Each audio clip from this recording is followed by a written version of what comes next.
The scent of freshly ground coffee beans was my only comfort that morning. I inhaled deeply as I prepared the intricate espresso machine at Bella Rosa, the upscale Italian cafe where I'd been working for the past 8 months. My fingers trembled slightly as I tamped down the grounds, a result of another sleepless night spent worrying about rent, about Dad's medical bills, about everything that seemed to be crumbling around me. "Emma, table 7 needs their breakfast order," Sophia called out, her voice betraying the stress of the morning rush. "I'll be right there," I replied, glancing at my watch, 6 hours into my double shift, and my feet already ached in protest. But I couldn't complain.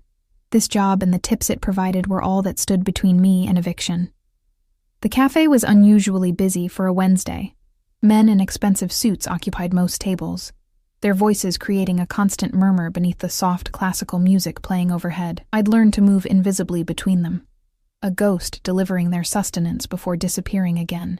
That's what they preferred, service without having to acknowledge the server. I was arranging a tray with our signature espresso when the atmosphere in the room shifted.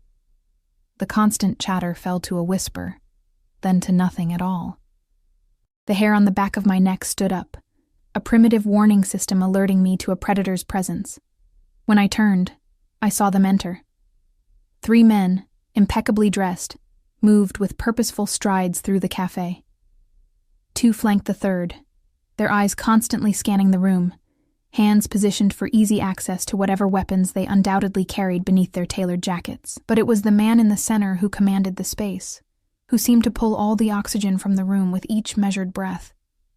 He couldn't have been older than 35, with sharp features that seemed carved from marble. Dark hair, perfectly styled, framed a face that belonged in a Renaissance painting. Beautiful, but in the way that inspires fear rather than comfort. His suit, charcoal gray and obviously custom-made, draped over his broad shoulders like armor. But it was his eyes that froze my blood, deep amber, almost golden in the morning light, and utterly devoid of warmth. They moved deliberately across the cafe, assessing, claiming. When they landed on me, I felt exposed, as if those eyes could see every secret I'd ever kept, every fear I'd ever harbored. I dropped my gaze immediately, focusing on the coffee cups before me. My heart hammered against my ribs as I heard the distinct sound of chairs being pulled out at table 9, our best table, always reserved though rarely occupied. "Emma," Sophia hissed, appearing at my side. Her face had lost all color. "That's Alessio Moretti," the name hung in the air between us, weighted with unspoken implications. Everyone in the city knew of the Moretti family, though they were spoken of only in whispers. They controlled everything from the docks to City Hall, their influence extending like an invisible web across our lives. Alessio had taken over after his father's mysterious death 3 years ago, and rumors of his ruthlessness preceded him like a shadow. "Take this to them," Sophia instructed, placing a small tray of biscotti beside my coffee cups. "And for God's sake, don't make eye contact." My legs felt like lead as I approached their table. The 2 men, bodyguards I assumed, watched my approach with cold, calculating eyes. I set down the complimentary biscotti with trembling hands. "Good morning, gentlemen. Welcome to Bella Rosa. Can I get you anything to start?" I was surprised by how steady my voice sounded, betraying nothing of the fear coursing through my veins. "Espresso," one of the guards answered curtly. 3.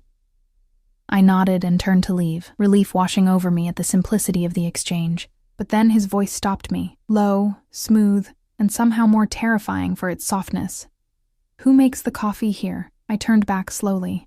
Alessio Moretti was looking directly at me, his amber eyes intent. Up close, I could see the faint scar that ran along his jaw, the only imperfection in his otherwise flawless face. "I do, sir," I answered, my throat suddenly dry. His eyebrow arched slightly. "You? Not the owner?"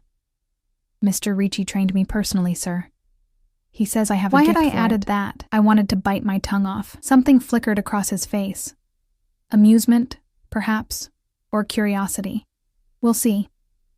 I retreated to my sanctuary behind the espresso machine, my hands shaking so badly now that I had to take a deep breath before attempting to prepare their order.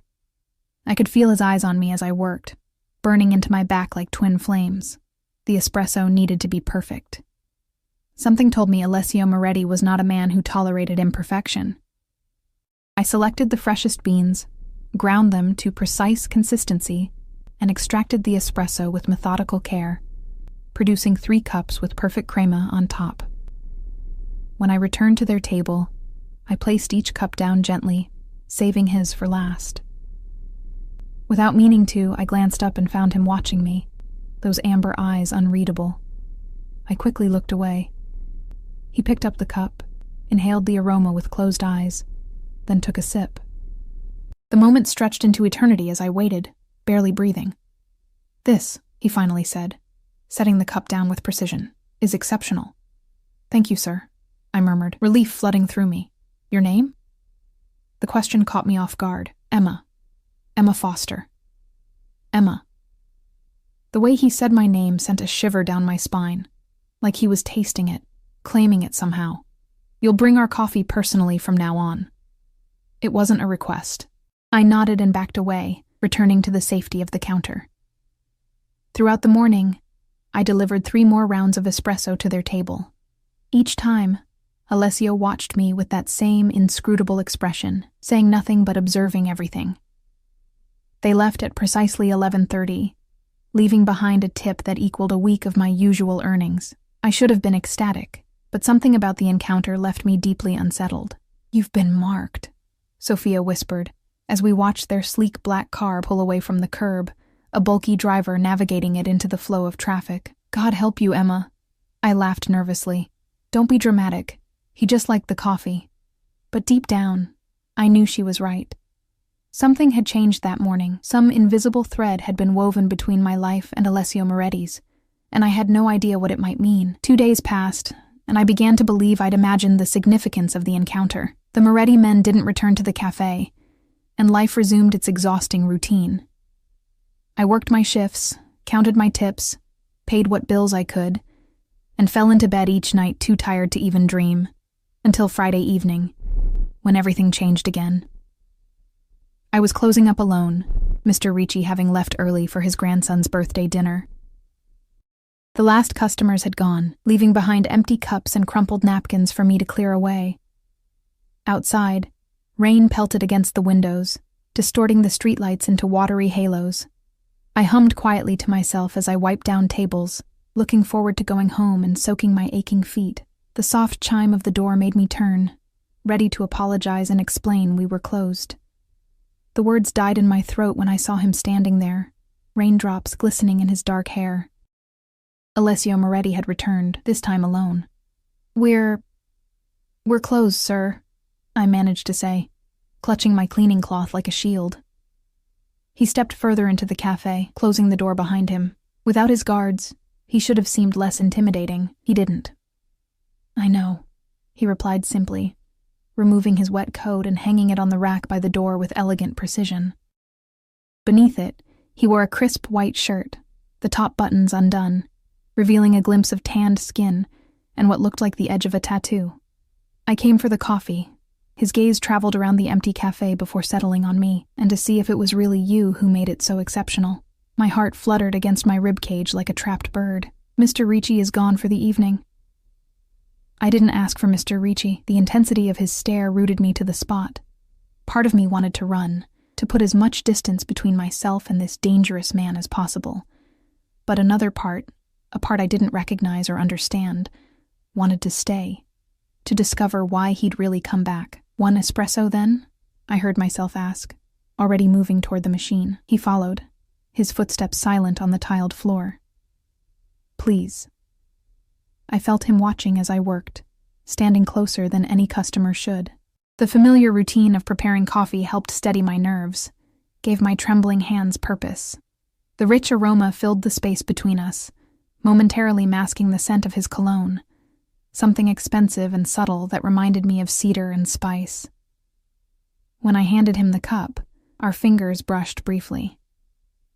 An electric current seemed to run up my arm from that simple contact, and I quickly pulled away. He took a sip, those amber eyes never leaving my face. "Perfect," he murmured. "Just like before. Thank you." Do you know who I am, Emma Foster? The direct question startled me. Yes. And yet you're not running. I swallowed hard. Would it make a difference if I did? A smile curved his lips, the first I'd seen, revealing perfect white teeth. The expression transformed his face, made him look younger, almost approachable, almost. Smart girl, he said softly. Tell me, why is someone like you working 2 shifts at a cafe? You're educated. I can tell by the way you speak. You're obviously intelligent. The fact that he knew I worked double shifts sent a chill through me. He'd been asking about me. Life doesn't always go as planned, I answered carefully. My father's medical bills, well, we do what we must. Something flashed in his eyes, recognition perhaps. Yes, we do. He finished his espresso and set the cup down with deliberate care. I have a proposition for you. Fear and curiosity warred within me. What kind of proposition? I'm hosting a dinner tomorrow evening.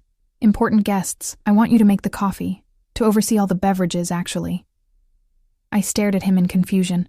You want me to cater your dinner party? I'm willing to pay $5,000 for 1 evening of your time. The figure hit me like a physical blow. $5,000 would cover 3 months of Dad's treatments. It would give me breathing room, a chance to catch up on rent, maybe even sleep through the night without financial nightmares. Why me? I asked, suspicion creeping in. Men like Alessio Moretti didn't offer that kind of money without expecting something in return. He gestured to the espresso cup. Because you make exceptional coffee, and I accept nothing less than exceptional in my home. He reached into his pocket and withdrew a business card, placing it on the counter between us. My address. Be there at 6 tomorrow evening. I made no move to take the card. And if I say no? That smile again, sharper this time. You won't. He was right, and we both knew it. The need for that money outweighed any reservations I might have had. Still, I couldn't just acquiesce immediately. Some remaining shred of pride demanded resistance. I have conditions, I said, surprising myself with my boldness. His eyebrow arched again. Do you? I'll make coffee and oversee beverages only. Nothing else. Understanding dawned in his eyes, followed by something that looked almost like offense. I'm not in the habit of paying for something else, as you put it. My proposition is exactly as stated. I felt my cheeks flush with embarrassment. I'm sorry, I just be there at 6, he interrupted, turning toward the door. Wear something appropriate for a formal dinner. As he reached for his coat, a sudden gust of wind rattled the cafe's windows. The storm outside had intensified, rain now coming down in sheets. Do you have a ride home? He asked suddenly, glancing at the deluge. I blinked at the unexpected question. I usually take the bus. He made a sound of disapproval. In this weather? At this hour? I don't have many alternatives. He pulled out his phone, typed something brief, then returned it to his pocket. My driver will take you home when you're finished here. That's not necessary. It wasn't an offer, he cut in, his tone brooking no argument. The car will be waiting. With that, he shrugged into his coat and moved toward the door. Before leaving, he paused, turning back to fix me with those unsettling amber eyes one last time. Don't disappoint me tomorrow, Emma Foster. The words hung in the air between us, both promise and warning. Then he was gone, stepping out into the storm and disappearing into the night like a phantom. Only the business card on the counter, heavy stock, embossed with his name and an address in the most exclusive part of the city, proved he had been there at all. I finished closing the cafe in a daze, my mind racing with questions and second thoughts. As promised, a sleek black car waited at the curb when I emerged, the same bulky driver from before holding an umbrella to escort me from the door. As I settled into the luxurious leather back seat, dry despite the raging storm, I realized I had made a terrible mistake. I had just agreed to enter the lion's den willingly, with nothing but a flimsy promise of payment as protection. But what choice did I really have? The money would save my father. It would save me. Where to, miss? The driver asked, his eyes meeting mine briefly in the rearview mirror. With a deep breath, I gave him my address, watching through the rain-streaked window as he pulled away from the curb, taking me home, but also driving me inexorably toward whatever fate awaited me tomorrow in Alessio Moretti's world.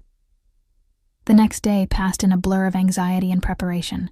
I called Mr. Ricci to request the evening off, inventing a family emergency. The lie tasted bitter on my tongue, but I couldn't tell him the truth.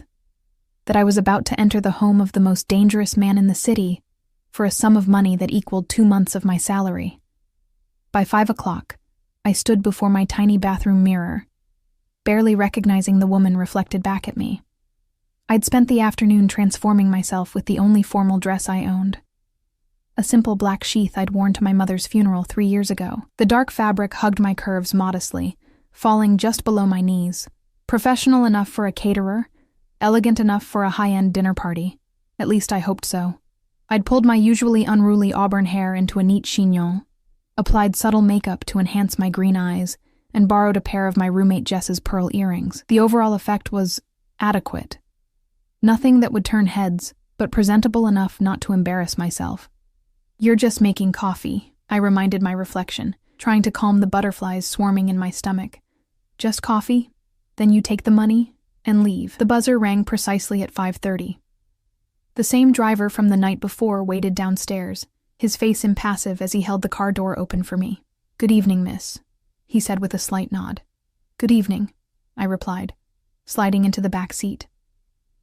"I'm Emma, by the way." He glanced at me in the rearview mirror, surprise flickering briefly across his stoic features.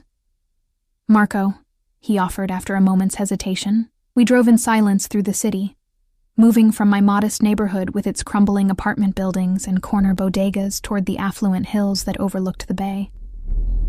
As we climbed higher, the houses grew larger and farther apart, hidden behind ornate gates and dense hedges. Marco finally turned onto a private road that wound through manicured grounds. At its end stood Alessio Moretti's home, though mansion would be more accurate. The Mediterranean-style villa sprawled elegantly across the hilltop, its cream-colored walls glowing warmly in the early evening light. Fountains flanked the circular driveway, their gentle splashing creating a serene welcome that belied the nature of the man who lived here. "We're here, miss," Marco announced, pulling up to the imposing front entrance. I stepped out, clutching my small handbag like a lifeline. "Thank you." Before I could approach the massive double doors, one swung open to reveal a stern-faced woman in her 50s, dressed in a simple but elegant black uniform. "Miss Foster," she greeted me, her accent thickly Italian. "I am Mrs. Russo, Mr. Moretti's housekeeper. Please, follow me." She led me through a grand foyer with soaring ceilings and marble floors into a kitchen that would have made professional chefs weep with envy. Gleaming copper pots hung above a massive center island. State-of-the-art appliances lined the walls, and floor-to-ceiling windows offered a breathtaking view of the city below, now twinkling with early evening lights. "Mr. Moretti has instructed that you are to oversee all beverages tonight," Mrs. Russo explained, gesturing to an impressive espresso machine that looked like it belonged in a high-end cafe. "Coffee service will follow dessert. Until then, you will assist with wine service and other refreshments." I nodded, taking in the machine with appreciation. "How many guests?" 12, including Mr. Moretti. "Very important people." Her expression conveyed the gravity of the situation. "Everything must be perfect. I understand." She showed me where everything was stored: the imported coffee beans, the delicate espresso cups, the crystal glassware for the various wines that would accompany dinner. As we worked, the kitchen staff moved around us in choreographed precision, putting final touches on elaborate appetizers. "When will Mr. Moretti arrive?" I asked, attempting to sound casual. Mrs. Russo gave me a curious look. "He is already here, in his study. He does not like to be disturbed before guests arrive." I exhaled slowly, relieved for the temporary reprieve from those intense amber eyes. For the next hour, I familiarized myself with the equipment and helped the staff prepare. The atmosphere grew increasingly tense as 7 o'clock approached, everyone keenly aware that their employer accepted nothing short of perfection. The first guests arrived precisely at 7. From the kitchen, I could hear the murmur of voices, the clink of glasses, soft classical music wafting from hidden speakers. Mrs. Russo directed me to help serve aperitifs, expensive champagne poured into crystal flutes arranged on silver trays. I moved carefully among the guests, offering champagne and collecting empty glasses. They were exactly as I'd imagined. Men in custom suits with hard eyes and false smiles, women draped in designer dresses and glittering with diamonds. The air was thick with expensive perfume, cigar smoke, and the unmistakable scent of power. I kept my eyes downcast, playing my role as invisible server, but I could feel curious glances from some of the men. New staff were always scrutinized in this world, I imagined. One man in particular, older, with silver-streaked hair and a predatory smile, let his fingers brush against mine as he took a champagne flute. "Grazie, Bella," he murmured, his eyes lingering inappropriately on my neckline. I withdrew my hand quickly, offering a tight smile before moving on. As I turned, I felt the weight of another gaze on me. Looking up, I found Alessio Moretti watching from across the room, his expression unreadable. He looked even more impressive tonight, dressed in a perfectly tailored black suit that accentuated his broad shoulders and lean waist. A dark red tie provided the only splash of color, reminiscent of spilled wine or blood. He stood slightly apart from his guests, observing rather than participating, a king surveying his court. Our eyes met for a brief moment, and something electric passed between us. Then he turned away to greet a late arrival, leaving me oddly breathless. The evening progressed smoothly. I assisted with wine service during dinner, making sure each course was paired with the appropriate selection. Through it all, I maintained my professional demeanor, though I couldn't help but notice Alessio's eyes finding me periodically throughout the meal. After dessert, an elaborate tiramisu that drew appreciative murmurs from the guests, Mrs. Russo nodded to me. It was time for coffee. I retreated to the kitchen and began preparing the espresso with methodical care. The familiar routine calmed my frayed nerves, allowing me to focus completely on creating the perfect extraction.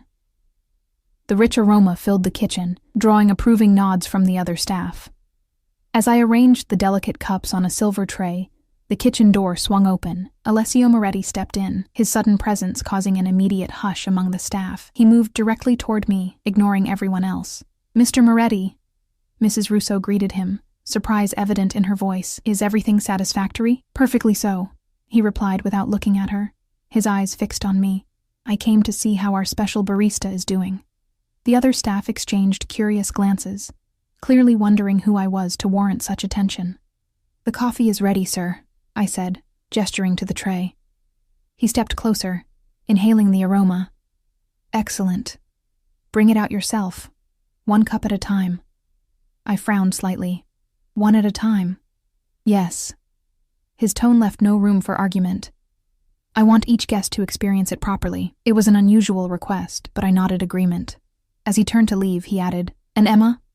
Stay afterward. I'll have something for you."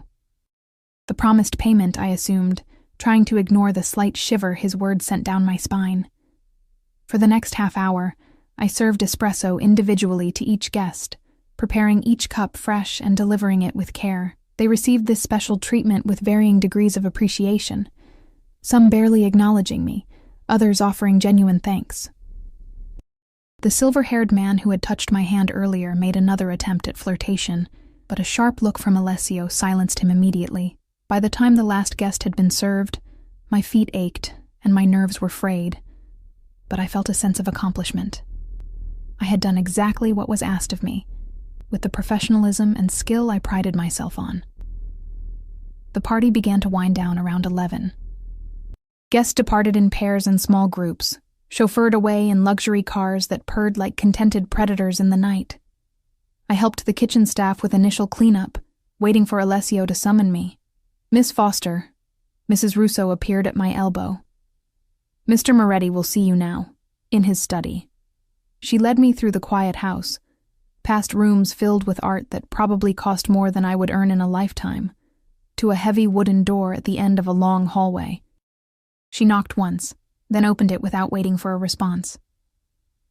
"Miss Foster, sir," she announced, then stepped aside to let me enter. Alessio's study was exactly what I would have expected. Masculine and elegant, with floor-to-ceiling bookshelves, leather furniture, and a massive desk positioned before windows that offered a panoramic view of the city.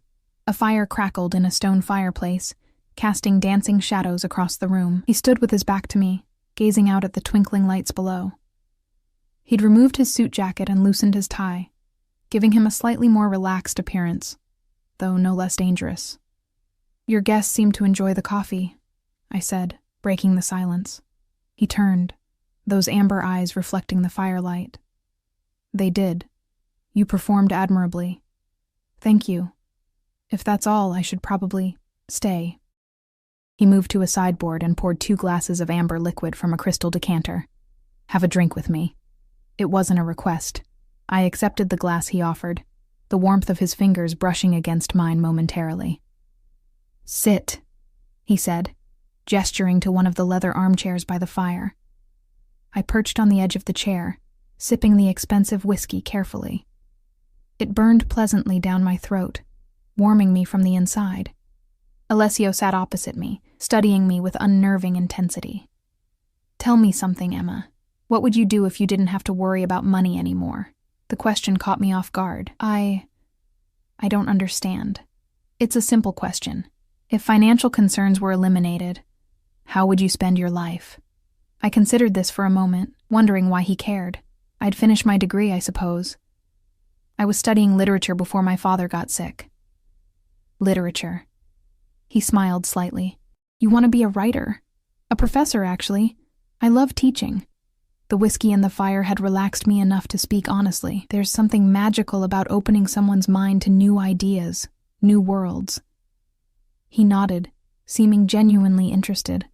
"And what happened to your mother? You mentioned your father's illness, but not her." The direct question about my family sent a wave of unease through me. How much did he already know about me? "Cancer," I answered simply. 3 years ago. Something like understanding flickered in his eyes. "I lost my mother young as well." This unexpected glimpse of shared experience made him suddenly seem more human. I had to remind myself who he was, what he was. "Mr. Moretti." "Alessio," he corrected. "Alessio," I repeated, the name feeling strange on my tongue. "It's getting late and I should—" "You'll find an envelope on the desk," he interrupted, gesturing behind me. "Your payment, as agreed." I turned to see a thick manila envelope on the corner of his desk. Standing, I moved to take it, relief washing over me at the thought of the financial breathing room it would provide. "Thank you," I said, slipping it into my handbag. He rose as well, moving closer than necessary. "I have another proposition for you." My guard immediately went up again. "What kind of proposition?" "I want you to come work for me, permanently." I stared at him in confusion. As your barista?" A smile played at the corners of his mouth. "As my personal assistant, the position pays $15,000 a month, plus benefits, including comprehensive medical coverage that would take care of your father's treatments." The figure stole my breath away. It was more money than I could imagine. And the mention of medical coverage for Dad. How did he know so much about my situation? "Why me?" I asked, suspicion creeping in. "You don't know anything about my qualifications." "I know more than you think," he replied, his voice low. "I know you graduated top of your class before dropping out to care for your father. I know you work harder than anyone at that cafe. I know you're intelligent, observant, and discreet, all qualities I value." A chill ran down my spine. He'd been investigating me. What would this job entail exactly? I asked cautiously. Managing my schedule, handling correspondence, organizing events like tonight's dinner. Essentially, making my life run smoothly. He took a step closer, close enough that I could smell his cologne. "You would live here, in the staff wing. Your father could receive treatment at the Kingston Private Hospital, the best oncology department in the state." The offer was too perfect, too tailored to my desperate situation. There had to be a catch, and what else would you expect of me? I asked bluntly, meeting his gaze. His eyes darkened. "Only what I've outlined. Despite what you may have heard about me, Emma, I don't force women into my bed. When I take a woman to my bed, she comes willingly." Heat rushed to my face at his directness. "I should go," I said, stepping back. He made no move to stop me. "Think about my offer. I need an answer by Monday. And if I decline?" His expression remained neutral. Then we part ways, and you keep tonight's payment as agreed. I didn't believe it would be that simple. Men like Alessio Moretti weren't accustomed to hearing no. Marco will drive you home, he said, moving to the door and opening it for me. Good night, Emma. I walked past him, careful not to let our bodies touch. Good night, Mr. Moretti.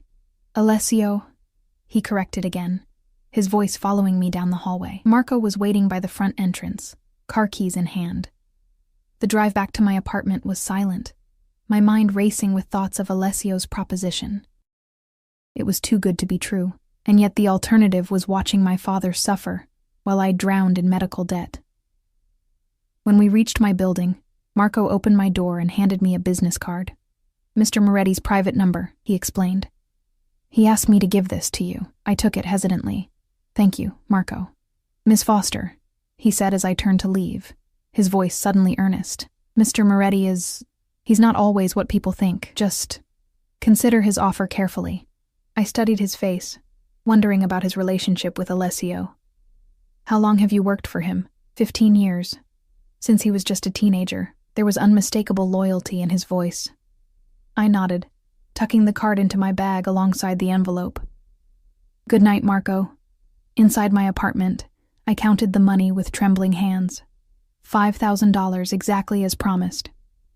I sat on my bed for a long time afterward, the business card with Alessio's number burning a hole in my pocket.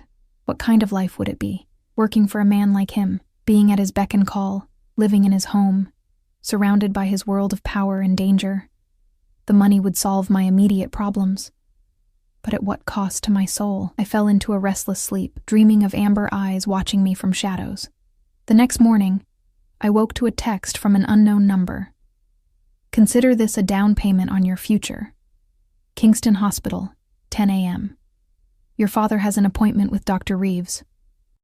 I sat bolt upright, staring at my phone in disbelief. Alessio had already arranged for Dad to see one of the top oncologists in the country, without my consent. Anger and gratitude warred within me as I dressed quickly and rushed to call my father. He answered on the third ring, his voice weak but excited. Emma, sweetheart, the strangest thing happened. The Kingston Hospital called this morning. They have an opening with a specialist and all the paperwork's been taken care of. Insurance. Everything. They said it was arranged by some foundation. My hands tightened around the phone. That's wonderful, Dad. I'll meet you there, okay? I arrived at the hospital to find my father already being treated like royalty.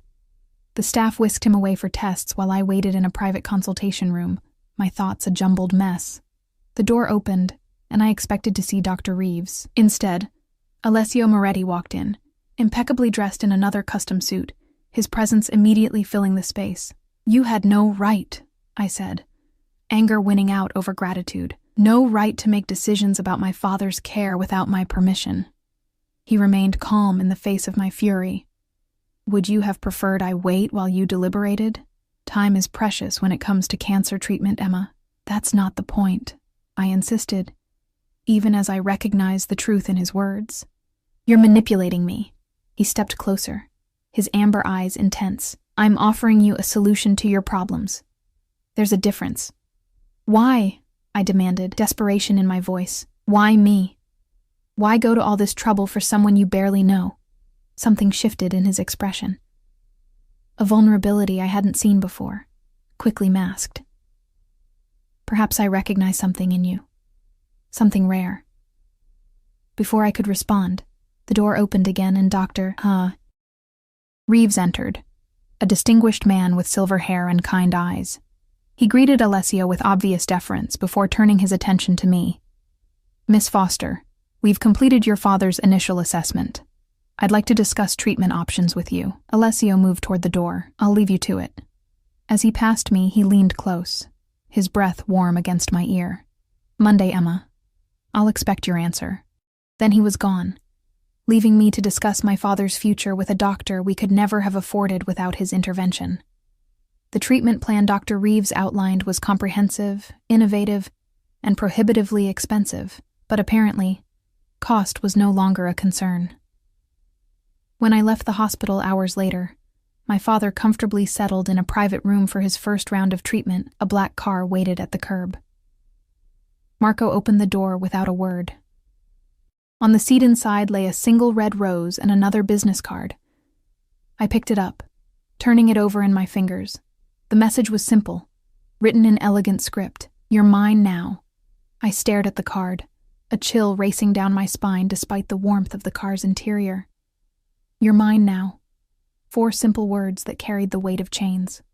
"Where to, Miss Foster?" Marco asked, his eyes meeting mine briefly in the rearview mirror.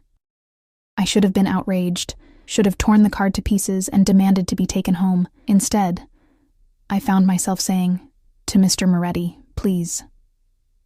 Marco nodded without surprise, as if he'd been expecting this response all along. As we drove through the city toward the hills, I tried to make sense of my own decision. Why was I going to confront Alessio instead of running in the opposite direction? Was it anger? Curiosity? Or something deeper I wasn't ready to acknowledge? The mansion looked different in daylight, less intimidating, more Mediterranean villa than mobster fortress. Sunlight glinted off the fountains, and birds sang in the carefully manicured gardens. It was beautiful, peaceful even, belying the nature of the man who owned it. Marco led me through a side entrance this time, through corridors I hadn't seen the night before.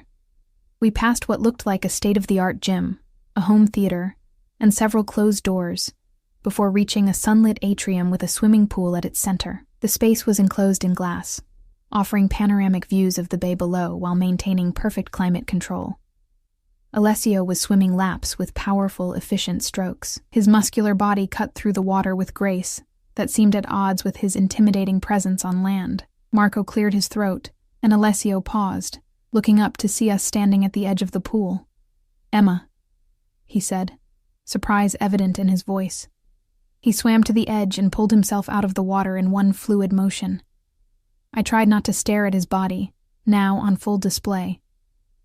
Water cascaded down his chest, highlighting the defined muscles of his torso and the intricate tattoos that covered much of his right shoulder and arm, Italian phrases interwoven with what looked like family crests and religious imagery. A long scar ran diagonally across his left ribcage, puckered and pale against his tanned skin. It looked like a knife wound. He reached for a towel, casually drying himself while I stood awkwardly clutching the card in my hand. "I didn't expect you today," he said, draping the towel around his neck. "Clearly," I replied, finally finding my voice. I held up the card. "What is this supposed to mean?" His eyes flicked to the card, then back to my face. "A reminder." "Of what exactly? That you think you can buy people?" A flicker of amusement crossed his features. "Is that what you think I'm doing? Aren't you?" I challenged, heat rising to my cheeks. "The money, Dad's treatment, it's all designed to put me in your debt." He stepped closer, still dripping, seemingly unconcerned with his near nakedness. "I'm offering you a way out of an impossible situation, Emma, nothing more. And this?" I waved the card. "You're mine now?" That sounds like ownership, not employment. Something darkened in his gaze. Perhaps it was poorly phrased. Perhaps it was exactly as you intended. We stared at each other, tension crackling between us like static electricity. I was acutely aware of his physical proximity, of the droplets of water still clinging to his skin. "Let me change," he said finally, breaking the standoff. "We'll talk in my study." He gestured to Marco, who had been standing discreetly by the entrance. "Show Miss Foster to the terrace and get her something to drink. I'll join her shortly." Marco led me through the house to a stunning outdoor terrace overlooking the bay.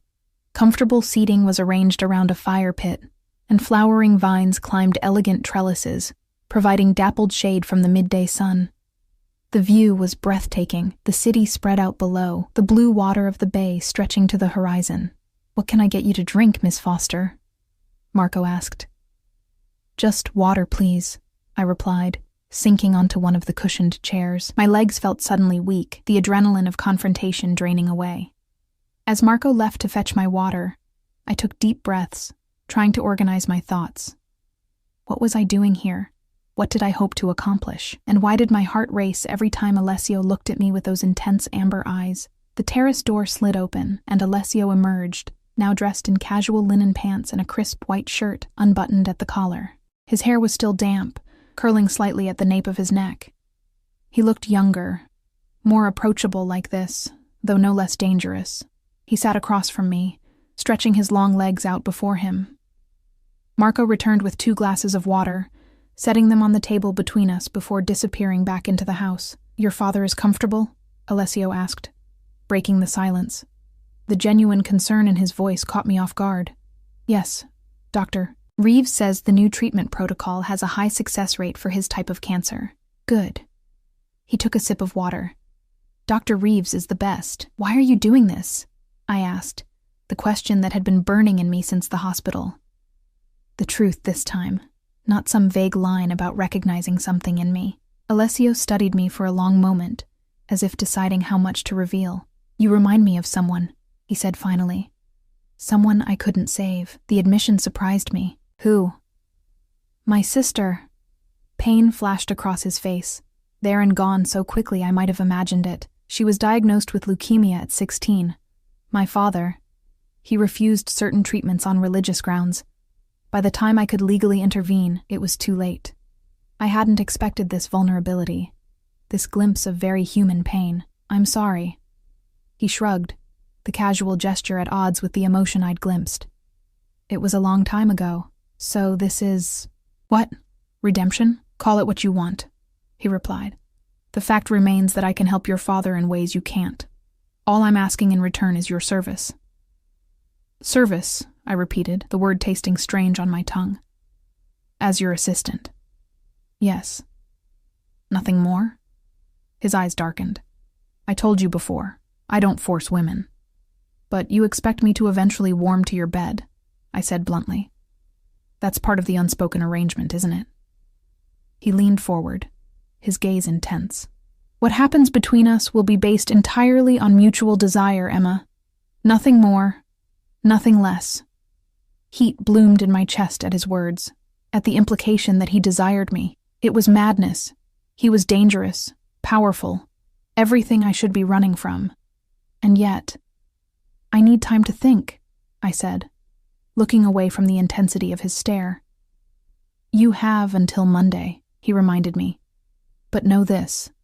Your father's treatment will continue regardless of your decision. That's not conditional." The statement should have relieved me, but instead, it only deepened my confusion. If he wasn't using Dad's health to manipulate me, what game was he playing? "Why the card, then?" I asked. "Why you're mine now if you're not trying to own me?" A smile played at the corners of his mouth. "Perhaps I was testing you." "Testing what?" "Whether you'd run or confront me." His smile widened slightly. "You didn't disappoint." Before I could respond, the terrace door opened, and Mrs. Russo appeared. "Pardon the interruption, Mr. Moretti, but Mr. Cavallaro has arrived for your meeting." Alessio's expression hardened instantly, the glimpse of humanity I'd been granted vanishing behind his usual mask of control. "Tell him I'll be there momentarily." Mrs. Russo nodded and withdrew. Alessio stood, buttoning the cuffs of his shirt with precise movements. "Business calls," he said. "Marco will drive you home." I rose as well, suddenly aware of how presumptuous I'd been, showing up unannounced at his home. "I'm sorry for interrupting your day." "Don't be." He stepped closer, close enough that I could smell the clean scent of his soap. "I'm glad you came." Without warning, he reached out, his fingertips brushing a strand of hair from my face with surprising gentleness. The brief contact sent electricity through me, leaving my skin tingling. "Monday, Emma," he said softly, his voice a caress. "I'll expect your answer." Then he was gone, striding purposefully back into the house, leaving me breathless and more confused than ever. On the drive home, I tried to make sense of everything I'd learned. The glimpse of personal tragedy, the pain he'd revealed about his sister, complicated my image of him. Could a man who built an empire on violence and fear also be capable of compassion? And why did the thought of working closely with him, of living in his home, fill me with both trepidation and anticipation? The weekend passed in a blur of hospital visits and restless nights. Dad responded well to the initial treatment, his spirits lifting for the first time in months. I couldn't bring myself to tell him about Alessio's proposition or the source of his miraculous medical care. Instead, I let him believe the story about a charitable foundation, guilt gnawing at me with each grateful smile he gave me. By Monday morning, I still hadn't reached a decision. I dressed mechanically for my shift at the cafe, my mind elsewhere as I served the usual morning customers their coffees and pastries. Mr. Ricci noticed my distraction, asking twice if I was feeling ill. Just tired, I assured him, forcing a smile. The morning rush had just subsided when the cafe door opened, admitting a gust of cool air and the last person I expected to see. Alessio Moretti stood in the doorway, alone this time, dressed impeccably in a gray suit that probably cost more than 6 months of my rent. The cafe fell silent as he crossed to the counter, every eye following his movement. Even Mr. Ricci seemed frozen in place, recognition and fear flashing across his normally jovial face. "Emma," Alessio greeted me, his voice carrying in the hushed space. "I've come for your answer." I stared at him in disbelief. "Now?" "Here, now," he confirmed, glancing around the cafe with casual assessment. "Unless you'd prefer privacy," Mr. Ricci suddenly found his voice. "Emma, take your break," he urged, his eyes wide with alarm. "Use my office." I nodded gratefully, untying my apron with trembling fingers. "This way," I told Alessio, leading him through the swinging door into the back of the cafe, acutely aware of the stairs following us.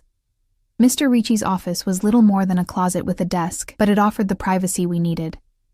I closed the door behind us, then turned to face Alessio, who seemed impossibly large in the cramped space. "You couldn't have called?"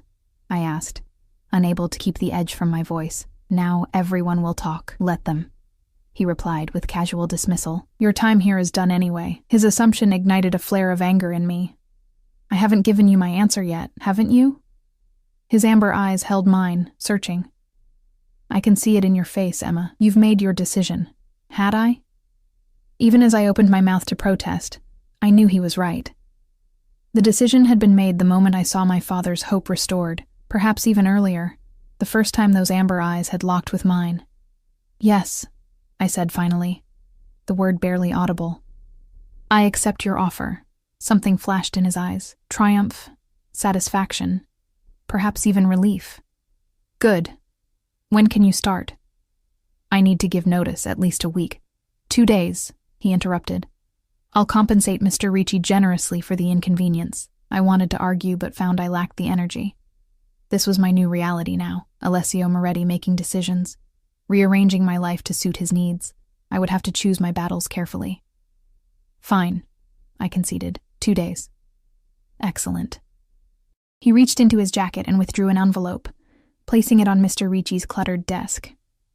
"Your contract. Sign it today. A copy has already been sent to your email." I made no move to take it. "I'd like to read it first." A smile tugged at his lips, of course. I would expect nothing less. He turned to leave, then paused, his hand on the doorknob. "One more thing, Emma." "Yes?" "I'll have Marco pick you up at your apartment tomorrow evening.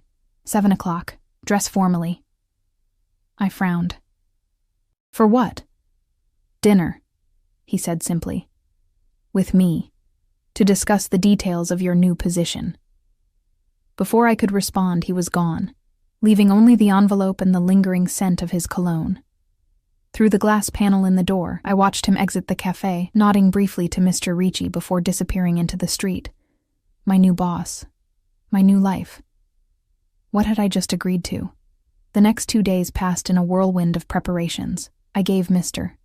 Ricci my notice, enduring his concerned questions with vague answers about a new opportunity.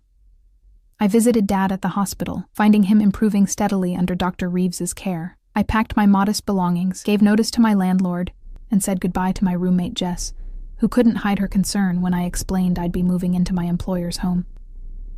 "Are you sure about this, Em?" she asked, worry etched on her face. "I mean, everyone knows who Alessio Moretti is." "The things they say he's done, it's just a job, Jess," I insisted, not meeting her eyes. "A really well-paying job that includes housing and medical benefits for Dad. I'd be crazy to turn it down." She didn't look convinced, but she hugged me tightly. "Just be careful, okay? And call me. Often." At 7 o'clock on Tuesday evening, Marco arrived as promised.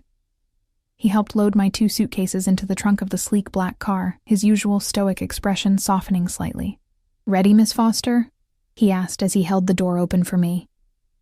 I took one last look at my apartment building, at the life I was leaving behind. As ready as I'll ever be, the drive to Alessio's mansion felt different this time, no longer a temporary visit, but a journey to my new home. I wore the same black dress from the dinner party, having splurged on a pair of simple pearl earrings to replace Jess's borrowed ones. My hair fell in loose waves down my back, and I'd taken extra care with my makeup, though I told myself it was simply professional preparation for a dinner with my new employer.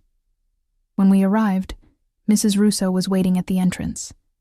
She greeted me with a reserved smile, then led me through the house to what would be my new quarters in the staff wing. "Mr.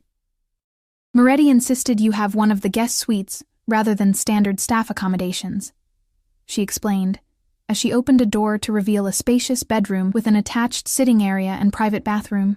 I stepped inside, stunned by the luxury. The room was elegantly appointed in cream and pale blue, with a king-sized bed, plush seating, and floor-to-ceiling windows overlooking the garden.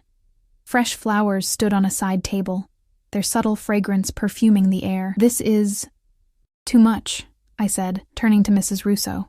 She shrugged, a knowing look in her eyes. "Mr. Moretti wants you comfortable." She showed me how to operate the climate controls, the entertainment system, and the intercom.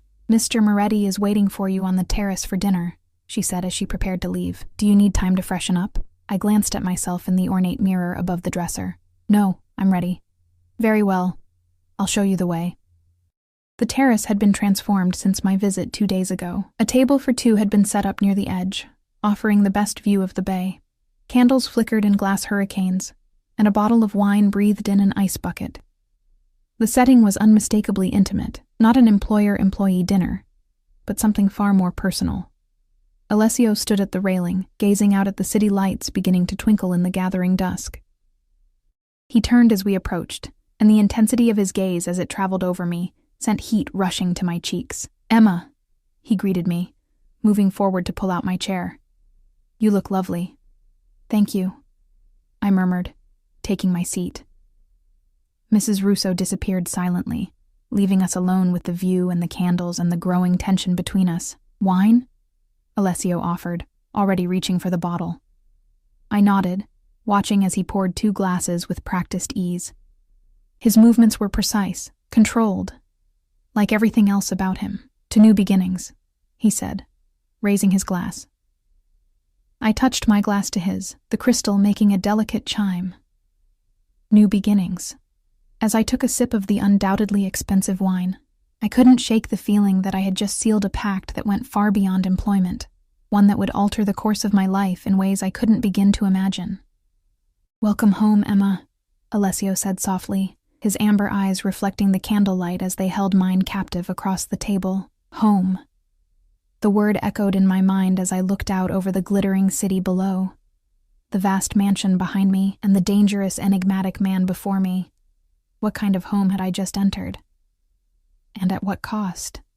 My first week in Alessio Moretti's home passed in a blur of new routines and adjustments. Each morning, I woke in my luxurious suite, still startled by the softness of the sheets and the view of the bay from my windows. Mrs. Russo would bring coffee precisely at 7, her gentle knock becoming a familiar start to my day. By 8, I would be in Alessio's study, reviewing his schedule, responding to correspondence, and learning the intricate dance of managing the affairs of one of the city's most powerful men. The work itself was demanding, but straightforward. Alessio was meticulous and expected the same precision from those around him. He operated in multiple worlds simultaneously: legitimate businesses including real estate, shipping, and several high-end restaurants, alongside other ventures I suspected were less than legal, though he never discussed those directly with me. My role kept me largely insulated from the darker aspects of his empire. I arranged meetings, organized his calendar, handled travel arrangements, and ensured his household ran smoothly. If men with hard eyes and bulges under their jackets occasionally appeared for closed-door meetings, I pretended not to notice. If phone calls came in that Alessio took in Italian, his voice dropping to a dangerous whisper, I busied myself with other tasks. It was a bargain I'd made with myself. Do the job, take the money, see Dad healthy again, and don't ask questions I didn't want answers to. Alessio himself remained an enigma. Professional and courteous during working hours, he maintained a careful distance that contradicted the intensity of our dinner that first evening. There had been moments during that meal when the air between us had crackled with unspoken tension, when his eyes had lingered on my lips or the curve of my neck, when his fingers had brushed mine as he passed the bread, but afterward, he had simply thanked me for a pleasant evening and had Marco escort me to my suite. Since then, our interactions had been almost exclusively business-related. If not for the occasional heated glance or the way he sometimes stood too close when looking over my shoulder at something on my computer screen, I might have thought I'd imagined the attraction entirely. On my 8th day, everything changed. I was working late, finalizing details for a charity gala Alessio would be attending the following weekend. The house was quiet, most of the staff having retired for the evening. I'd lost track of time, absorbed in creating a briefing document with information about the other attendees, something Alessio insisted upon for any public event. Still working? His voice from the doorway startled me. I looked up to find him leaning against the frame, jacket removed, tie loosened, a glass of whiskey in his hand. He looked more relaxed than I'd seen him all week, though no less intimidating. Just finishing the briefing for the Children's Hospital Gala, I explained, saving the document. I want to make sure you have all the background on the key donors. He crossed to my desk, glancing at the screen over my shoulder. At 11:30 at night. Was it that late? I checked my watch, surprised. I didn't realize the time. You work too hard, he said, settling on the edge of my desk. The casual posture brought him close enough that I could smell the whiskey on his breath, mingled with his cologne. That makes 2 of us. I smiled tentatively. Occupational hazard, I guess. He studied me for a moment, his amber eyes thoughtful in the soft lamplight. Come have a drink with me, he said suddenly. You've earned it. I hesitated, aware of the blurring line between professional and personal. But something in his expression, a rare vulnerability, perhaps even loneliness, made me nod. Let me just save this and shut down. He led me to his private study, a room I'd only entered for formal meetings. At this late hour, with just the 2 of us, it felt more intimate, the leather furniture gleaming in the warm light from the fireplace, the city twinkling below through the wall of windows. Alessio poured me a measure of amber liquid from a crystal decanter. Macallan 25, he said, handing me the glass. Too good to drink alone. I accepted it, our fingers brushing briefly in the exchange. Thank you. He gestured for me to sit on one of the leather sofas, then took a seat beside me rather than across from me as I'd expected. The proximity sent a flutter through my stomach. That had nothing to do with the whiskey. How are you settling in? He asked, his voice lower, more personal than his usual business tone. Well, I think. Everyone has been very kind. I took a sip of whiskey, letting the rich, smoky flavor roll across my tongue. Mrs. Russo seems to have adopted me. Alessio smiled, the expression softening his features. She's protective of everyone in this house, myself included. How long has she worked for you? She worked for my father first, then stayed on after... He paused, something darkening in his eyes. After I took over. The unspoken story hung in the air between us. I knew from rumors and whispered conversations among the staff that Alessio had ascended to power following his father's violent death, but no one seemed to know the exact circumstances. You've been to see your father? He asked, changing the subject. I nodded, grateful for the shift. 3 times this week. He's responding well to the treatment. Dr. Reeves is very optimistic. Good. His expression was genuinely pleased. I'm glad. Thank you, I said softly, for making it possible. Whatever your reasons, I'm grateful. He studied me over the rim of his glass. You don't trust my explanation. It wasn't a question. I met his gaze directly. I think there's more to it than you've told me. Perhaps. He shifted slightly, his knee brushing against mine, whether accidental or deliberate. The contact sent a shock of awareness through me. Does it matter? As long as your father gets well? I suppose not, I conceded. But you'd still like to know. His voice held a hint of amusement. You're curious about me. Heat rose to my cheeks at his directness. You're my employer. It's natural to want to understand who I'm working for. Is that all it is? Professional curiosity? The question hung between us, loaded with implication. I took another sip of whiskey, buying time, unsure how to navigate this dangerous territory. You're not what I expected, I admitted finally. No? His eyes never left my face. What did you expect? Someone colder, more ruthless. I hesitated, then added, less human. A smile played at the corners of his mouth. And what do you see instead? Someone complicated, I answered honestly. Someone with layers I don't understand yet. He leaned closer, the movement subtle but deliberate. Would you like to understand them? My breath caught in my throat. We had crossed into territory that was decidedly not professional, and I knew I should retreat, establish boundaries, remind him of our working relationship. Instead, I heard myself say, yes. Something sparked in his eyes, triumph, perhaps, or satisfaction.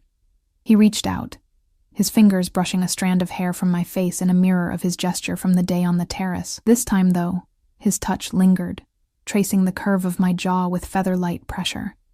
You fascinate me, Emma, he said, his voice dropping to a near whisper. From the first moment I saw you at that cafe, something about you called to me. Why? I asked, the word barely audible. His thumb brushed across my lower lip, sending electricity coursing through my body. Your strength, your determination, the fire I see in your eyes when you're challenged. His gaze dropped to my mouth. Your beauty, which you seem entirely unaware of. I should have pulled away. I should have reminded him of our professional relationship, of the power imbalance between us, of all the reasons this was a terrible idea. Instead, I remained frozen, caught in the magnetic pull of his gaze, my body responding traitorously to his touch. The shrill ring of his phone shattered the moment.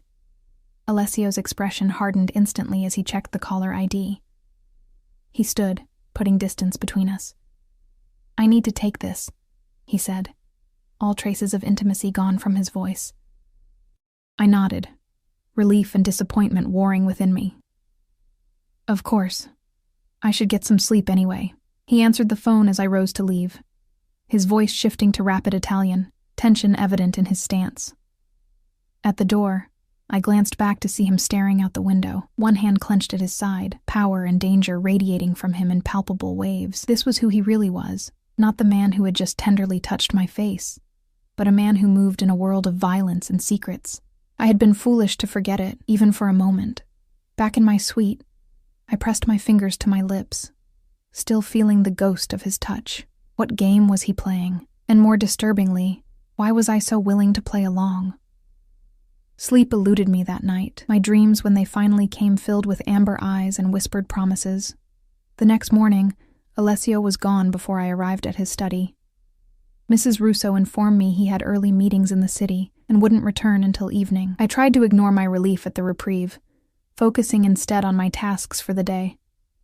Around noon, Marco appeared at my office door. Miss Foster, Mr. Moretti asked me to take you to lunch. I looked up in surprise. With him? No, miss. He had another engagement, but he thought you might enjoy Lucia's. It's his favorite restaurant. The gesture was thoughtful, if unexpected.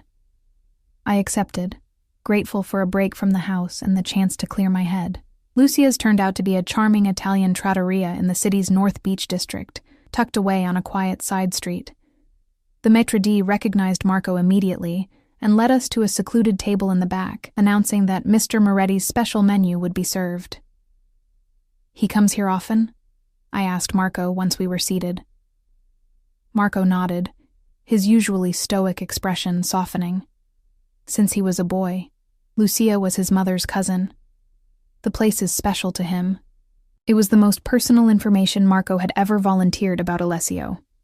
Encouraged, I ventured, "How did you come to work for him?" Marco studied me for a moment, as if deciding how much to share. I was 19, in trouble with a rival family. Alessio's father offered protection, A job, he shrugged. I've been with the Morettis ever since. You're loyal to him, I observed. Not just as an employee. He's a good man, Marco said simply, then seemed to catch himself in his own way. Before I could ask what he meant, the first course arrived, delicate arancini with truffle and parmesan, followed by handmade pappardelle with wild boar ragout, each dish more exquisite than the last. I found myself relaxing in the warm atmosphere, even sharing a laugh with Marco over his stories of Alessio as a young man.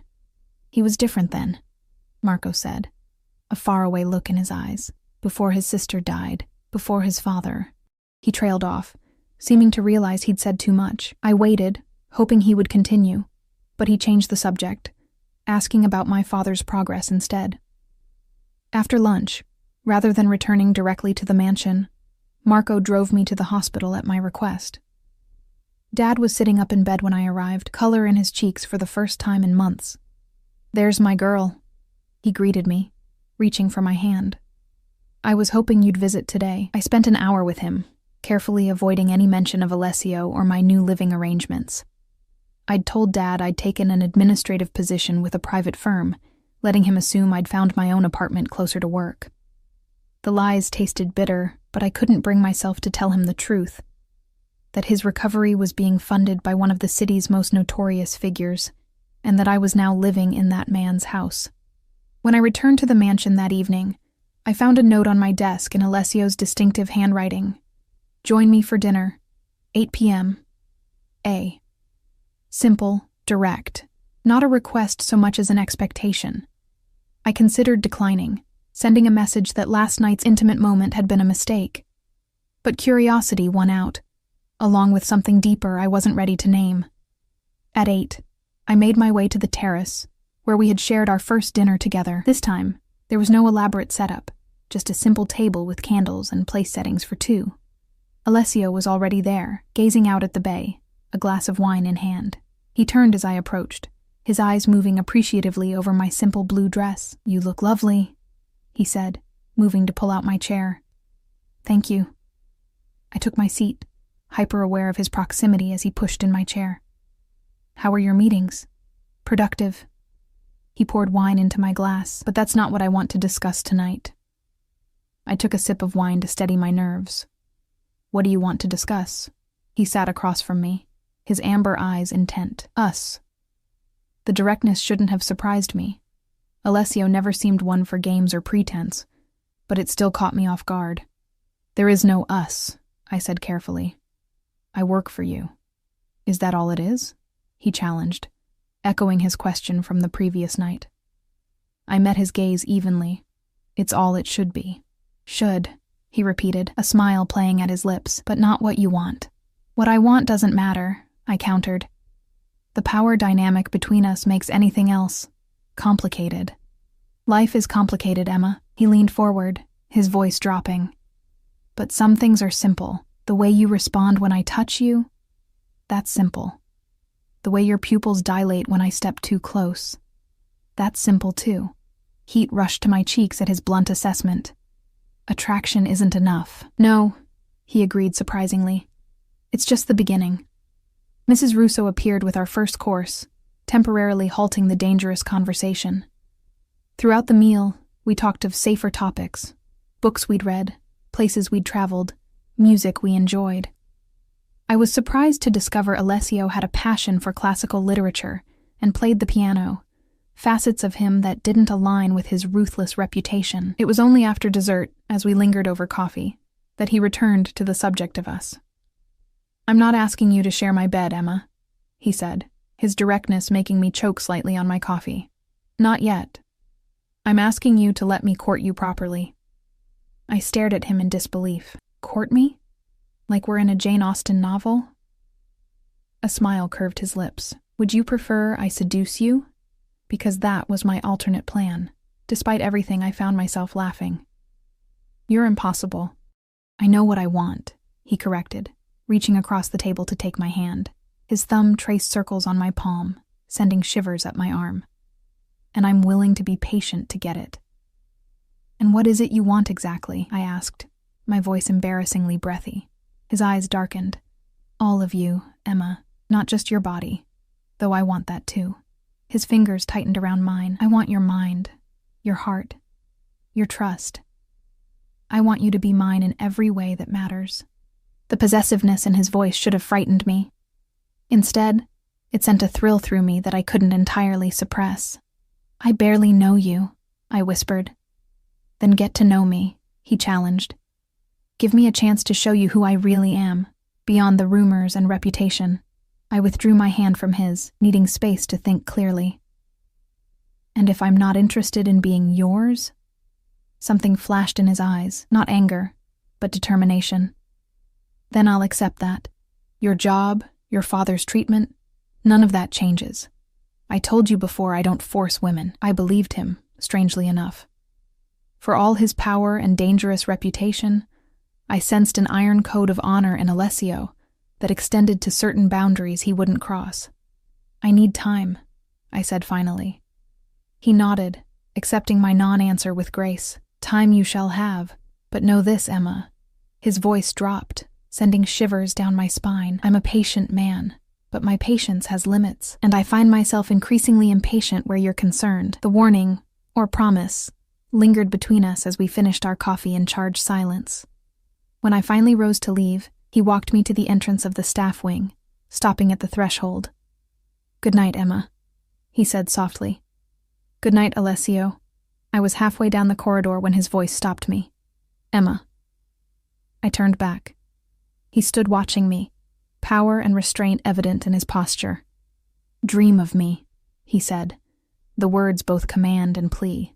As I slipped into my room and closed the door, I knew with unsettling certainty that I would.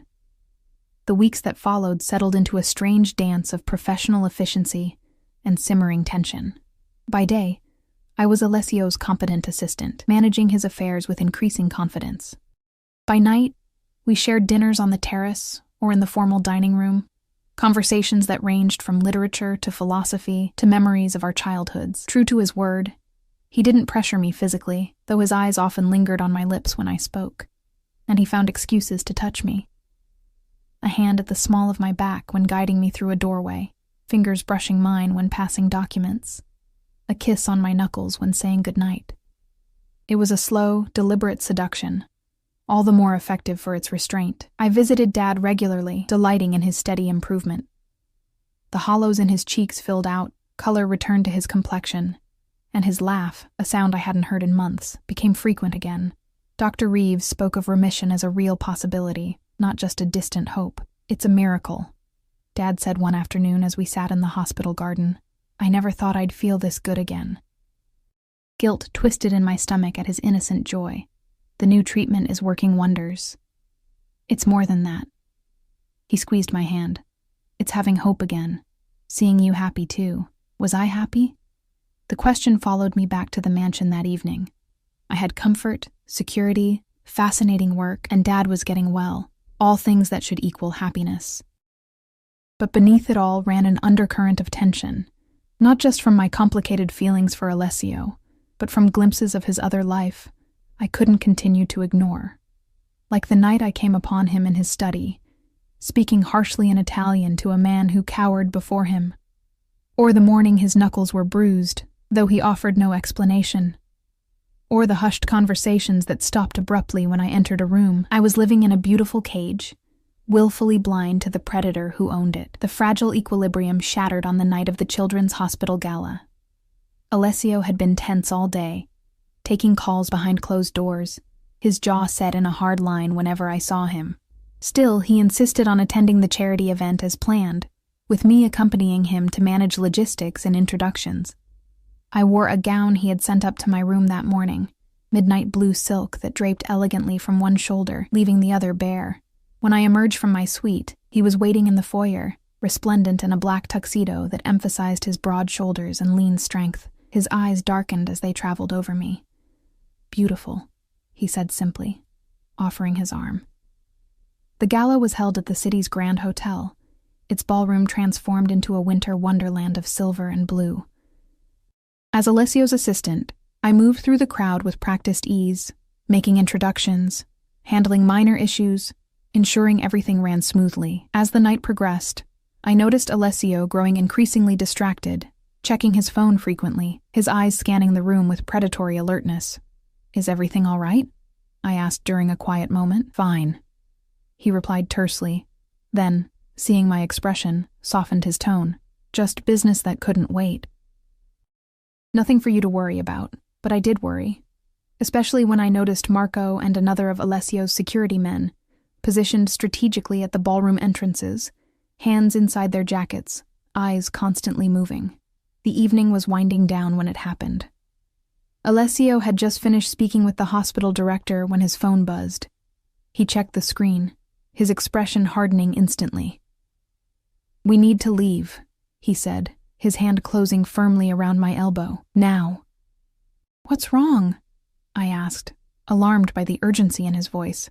"I'll explain in the car." He guided me swiftly toward the nearest exit, Marco materializing beside us as if summoned. As we reached the door, a commotion erupted at the main entrance of the ballroom. Shouting, then the sharp crack of what could only be gunfire. Screams filled the air as people dove for cover. Alessio's reaction was instantaneous. He shoved me behind him, his body a shield as Marco drew a weapon from beneath his jacket. "Get her out," Alessio ordered Marco. "Take her home, lock it down. And you?" Marco asked, his face grim. "I'll handle this." Alessio turned to me, his eyes fierce. "Go with Marco. Do exactly as he says, Alessio." Fear clutched at my throat. "Go," he commanded, then softened, touching my cheek briefly. "Please, Emma. I need to know you're safe." More shouting. Another crack of gunfire. Marco grabbed my arm, pulling me toward a service corridor as Alessio moved in the opposite direction, toward the chaos. The last glimpse I had of him was his tall figure cutting through panicked guests, purpose in every line of his body. Marco hustled me through the kitchen and out a back entrance where a car was already waiting, engine running. He pushed me into the back seat, then slid behind the wheel, speeding away from the hotel with screeching tires. "What's happening?" I demanded, heart pounding. "Who's shooting? Is Alessio in danger?" Marco's eyes met mine briefly in the rearview mirror. "Rival family," he said tersely. "They've been pushing boundaries for months. Now they've crossed a line." "By attacking a charity gala?" Horror filled me at the thought of innocent people caught in the crossfire. "There are children there, doctors, donors. They weren't after civilians," Marco interrupted. "They were after him." The realization hit me like a physical blow. Someone had tried to kill Alessio, was still trying, while I was being whisked to safety. "We have to go back," I insisted, panic rising. "We can't just leave him there."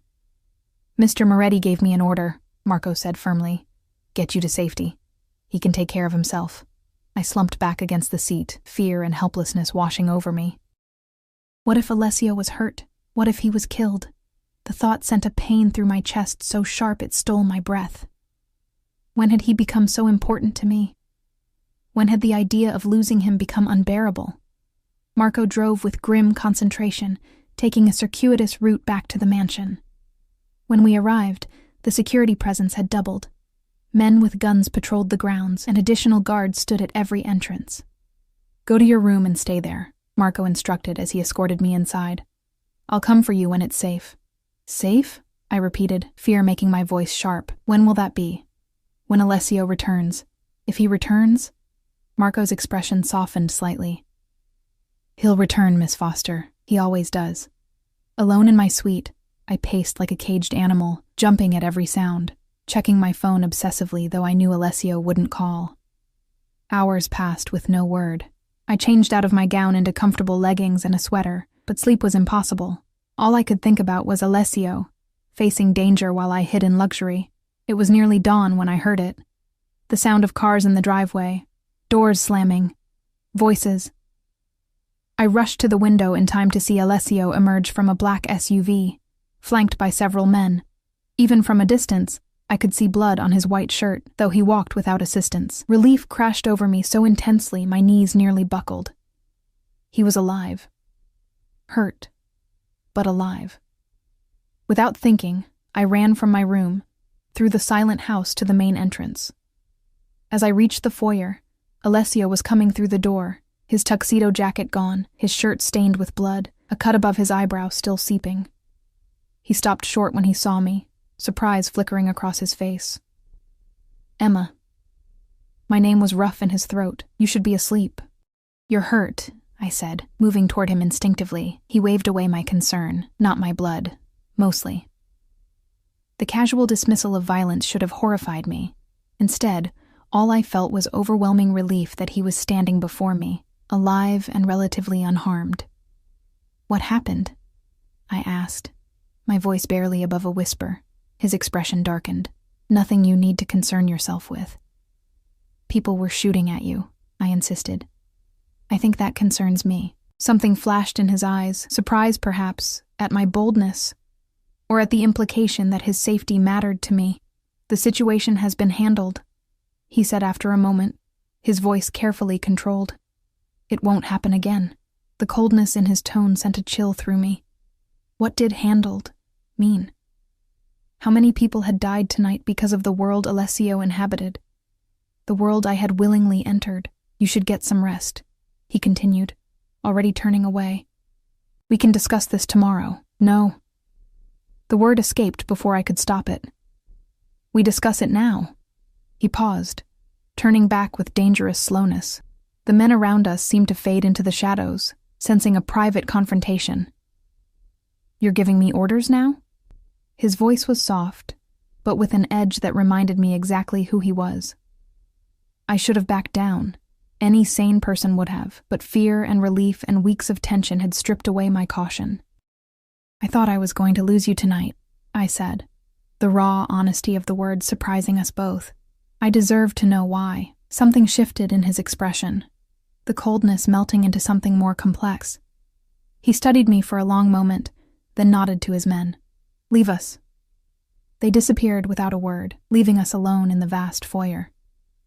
Alessio moved to the bar cart in the adjacent sitting room, pouring himself a measure of whiskey with steady hands. He didn't offer me one.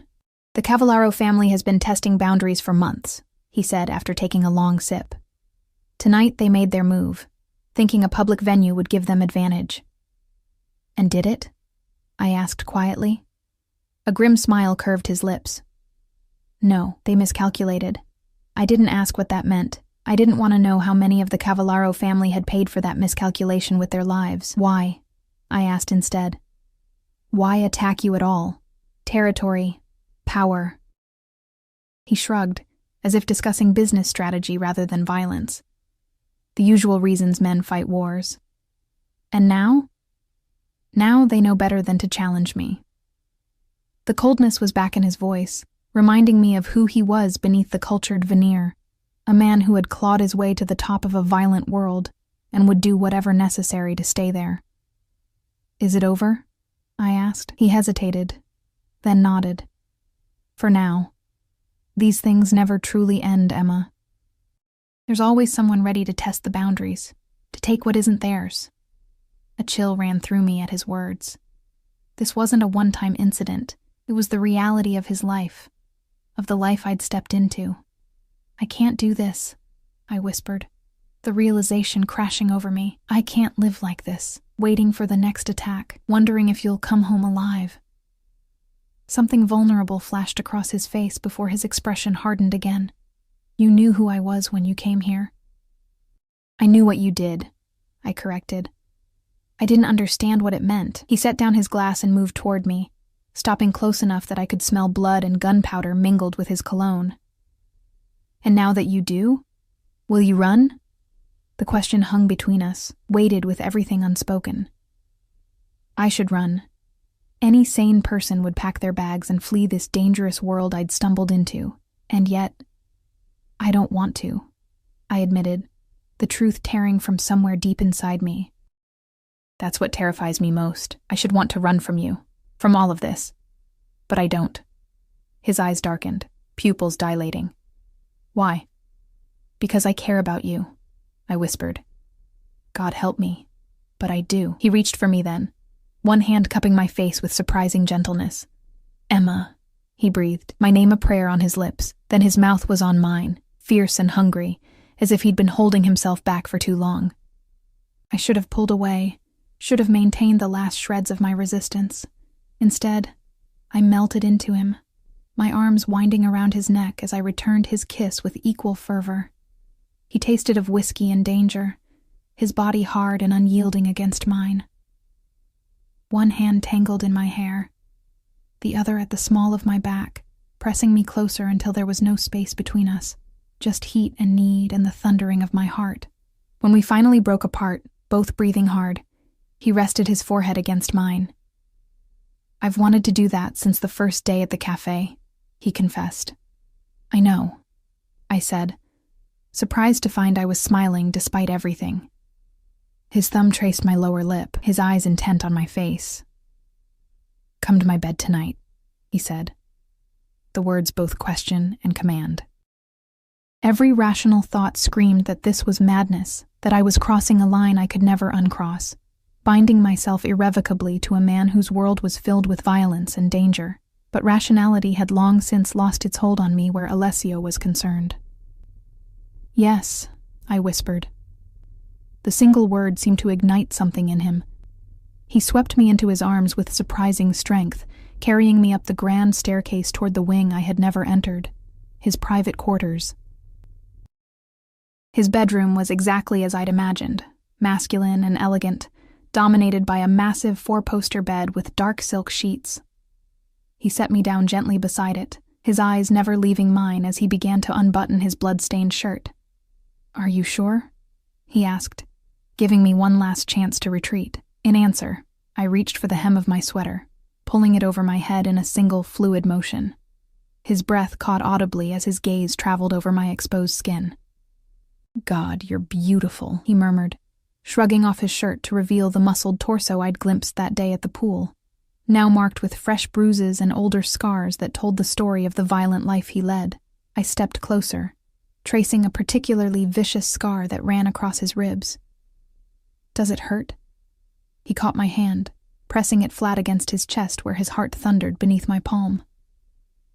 "Only when I thought I might lose you," he said, his voice rough with emotion. "When Marco told me you were safe, that he'd gotten you out, that was the moment I could breathe again." The admission undid something in me, some final resistance crumbling away. I rose on tiptoes to press my lips to his.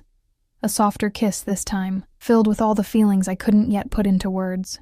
He responded with gentle restraint at first, as if afraid I might shatter in his hands.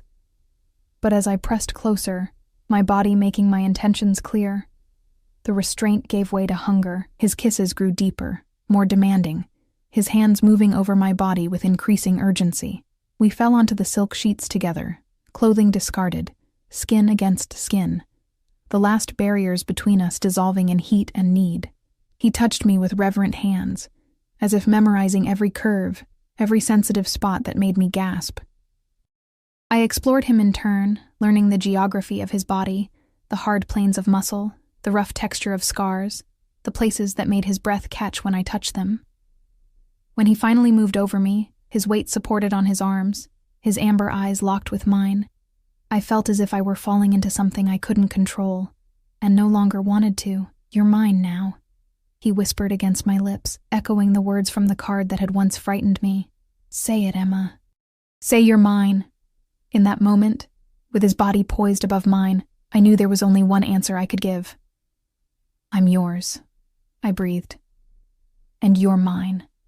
Something fierce and possessive flashed in his eyes. "Yes," he agreed, sealing the vow with a kiss as our bodies joined at last. Afterward, we lay tangled in the silk sheets, my head pillowed on his chest, his fingers tracing lazy patterns on my bare back. Outside, dawn was breaking, painting the sky in shades of pink and gold visible through the wall of windows. "What happens now?" I asked softly, trailing my fingers along the tattoo that covered his right shoulder. He caught my hand, bringing it to his lips. "Now you stay with me, not as my assistant, but as my woman." "Your woman," I repeated, testing how the words felt. "That sounds very old-fashioned." A smile curved his lips. "I'm an old-fashioned man in some ways." "And your world?" I couldn't help asking. "The danger, the violence, that doesn't go away just because I'm in your bed." His expression sobered. "No, It doesn't. But I can protect you from it better if you're by my side rather than at arm's length. His arms tightened around me. I won't let anyone hurt you, Emma. Ever. I believed him, strangely enough. Whatever else Alessio might be, I knew his protection was absolute for those he considered his. And I was undeniably his now. What about Dad? I asked. He can't know about this. I gestured between us, encompassing not just our physical relationship, but the entire dangerous world Alessio inhabited. Your father's treatment will continue regardless, he assured me. As for the rest, we'll figure it out together. He pressed a kiss to my forehead, one day at a time.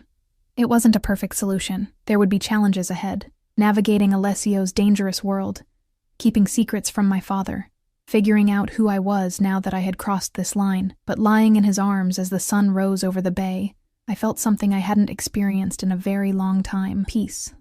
6 months later, I stood on the same terrace where Alessio and I had shared our first dinner, watching as Dad laughed with Marco by the grill.